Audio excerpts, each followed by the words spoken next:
जम्मू कश्मीर के farmer CM और democratic progressive आज़ाद party के प्रेसिडेंट गुलाम नबी आज़ाद साहब हमारे साथ इनसे बातचीत करते हैं। आज़ाद साहब, उधमपुर लोकसभा सीट में मतदान हो गया, आपके उम्मीदवार वहां पर थे।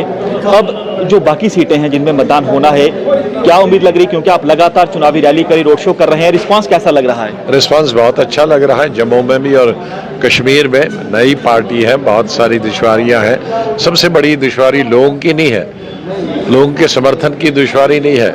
लोगों का समर्थन डट के मिल रहा है, सभी समुदाय के लोगों का और सभी रीजन के लोगों का।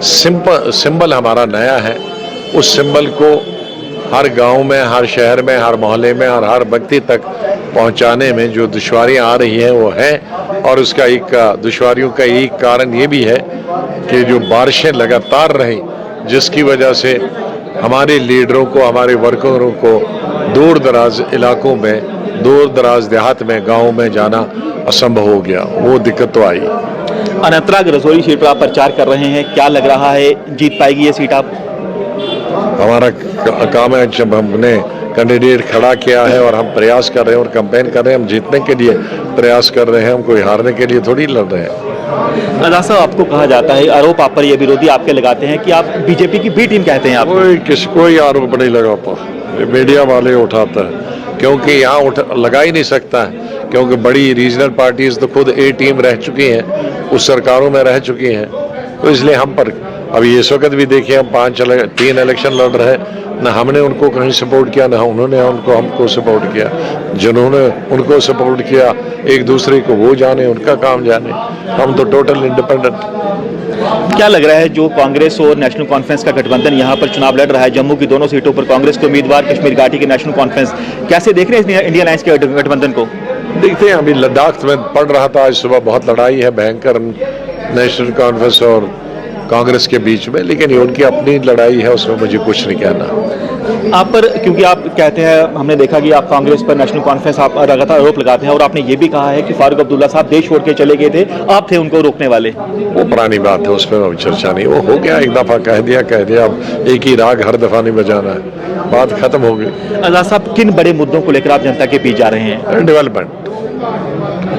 डेवलपमेंट सबसे बड़ा मुद्दा हमारी स्टेट का। बिजली की प्रॉब्लम है, अनएम्प्लॉयमेंट की प्रॉब्लम है, ये नेशनल मुद्दे हैं। फिर स्टेट मुद्दे विधानसभा के लिए बहुत सारे हैं, लेकिन उनका उल्लेख, उसके बारे में आज मैं चर्चा नहीं करना चाहता। पार्लियामेंट का इलेक्शन है, उसके लिए सबसे बड़ी जो मुद्दा है वो अनएम्प्लॉयमेंट है। और उस अनएम्प्लॉयमेंट 2 किस्म की है, एक तो पढ़े लिखे लोगों की अनएम्प्लॉयमेंट है, और दूसरे हमारे किसान, जो हमारे मजदूर हैं, वो बिल्कुल बेकार है। मेरे वक्त में यहाँ डबल शिफ्ट, ट्रिपल शिफ्ट हुई थी, तो सब मजदूर को काम मिलता था। आज सिंगल शिफ्ट के लिए भी लोगों को, मैं कल ही देख रहा था रजौरी में, लोग सुबह पहुँच जाते हैं कि आज मजदूरी मिले, आधे तो वापस आ जाते हैं, बस स्टैंड से कोई मजदूरी देने वाला नहीं है। और मुझे कल ही एक मिला, हमारा हिंदू भाई, आज सुबह मिला, और उसने कहा कि कल मेरे पास 2 लड़के आए थे और मैंने उनको वो मजदूरी में काम दे दो। तो मैंने उनका देखा कि पढ़े लिखे लगते हैं। कहा, मैंने उनसे पूछा कितने पढ़े हो? MA दोनों पढ़े हैं, डबल MA पढ़े हैं। तो ये तो हाल है कि डबल MA वाला को भी मजदूरी नहीं मिलती है, वो घर घर जाते हैं, वो मजदूर को काम दें। तो इस से हमें निजात हासिल करना है, पार्लियामेंट में लड़ेंगे, और जब सरकार, विधानसभा इलेक्शन होंगे, उस वक्त हम विधानसभा सरकार बनाने के लिए वोट मांगेंगे, ताकि उसका हम संविधान निकालें।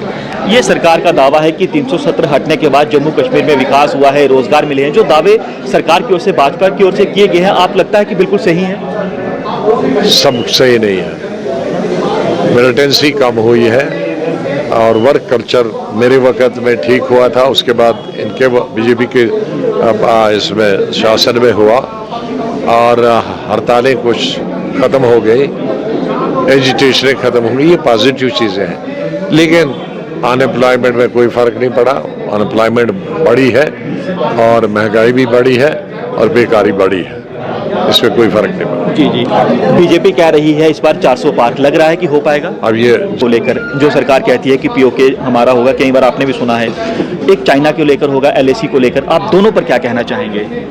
ये ऐसे मुद्दे हैं, इन पर मैं कोई टिप्पणी नहीं करना चाहता। ये जो भी बोलता है खाली इलेक्शन स्टंट है, जो भी बोलता है। करना किसी ने कुछ नहीं। और चाइना LAC पर क्या लगता है आपको? वो मैंने कहा सब जो बोल रहे हैं ये बाकी देशों के लिए ये सब ऑप्टिक्स है दिखाने के। जब सरकार जिसकी भी बनेगी वो सब शांत हो जाएंगे, उसका नाम भी ले लेंगे। अज़ार साहब, आपकी पार्टी का सबसे बड़ा चेहरा आप हैं। आपको लग रहा है कि जो जनता है वो आपके चेहरे को देखकर वोट कर रही है कि मुद्दों को देखकर या आपके उम्मीदवार को देखकर? नहीं, दोनों मुद्दे और उम्मीदवार को भी देखकर, और हमने जो काम किए हैं मैं इसका हेड हूँ, हमारे काम को भी देखकर, तीनों चीज़ों को तो आप गिना रहे हैं अपने मुख्यमंत्री के दौरान जो काम आपने किए? जो मुझे याद है, हर चीज़ें तो मैं हज़ारों चीज़ें याद नहीं रख सकता। हमारे लोगों को मुझसे ज़्यादा याद है क्योंकि उनके इलाकों में काम हुए हैं। मोटे मोटे तो मुझे याद है, तो गिना रहे हैं, और लोगों को हम मुझसे और मेरे पार्टी के लोगों से 10 गुना ज़्यादा याद है।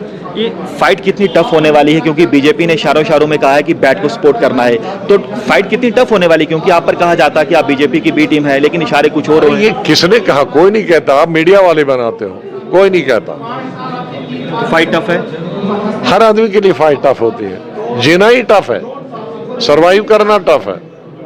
तो कितनी सीटों पर आप जीत का दावा कर रहे हैं?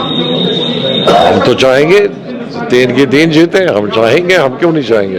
हम थोड़ी उम्मीद है। हाँ, पूरी उम्मीद। तो सुन सकते हैं आप गुलाम नबी आज़ाद साहब को, जो बता रहे हैं कि उन्हें पूरा भरोसा है कि जनता जो है जब 4 जून को चुनावों के नतीजे आएंगे इनके उम्मीदवारों के सर पर जीत का सहरा बांधेंगे। कैमरामैन पवन के साथ पंकज शर्मा, न्यूज़ 24 राजौरी।